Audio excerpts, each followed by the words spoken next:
ادب کے نزدیک یہ ذالکہ یہ جو ہے کیا کہتے ہیں اس کو،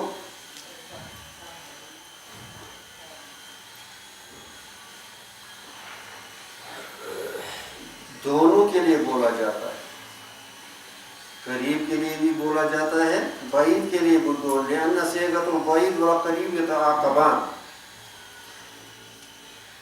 وقال امام راضی نے کیا فرمایا، ان ذالک للبعید عرفا ولا وضعا، یہ عرفاً ذالک ترجمہ وہ ہوتا ہے وضع کے اعتبار سے، یہ اعضا کے معنی میں بھی ہو سکتا ہے، یہ جو اس کو یعنی بعید کے لیے کہا جاتا ہے، یہ کیا ہے، عرفاً ہے۔ امام راضی علیہ الرحمہ نے کہا وضعاً، یہ لفظ اس کے لیے وضع نہیں کیا گیا، یہ لفظ بعید کے لیے، سمجھے۔ اور بعض نے کہا یہ اس کو اس لیے ذالک الکتاب، یہ وہ کتاب، کون سی کتاب، جو یعنی جو انبیاء متقدمین تھے، پہلے جو انبیاء تھے جو انہوں نے خبر دی، ہاں جس کتاب کی وہ خبر دے رہی، یہ وہ کتاب ہے، سمجھے۔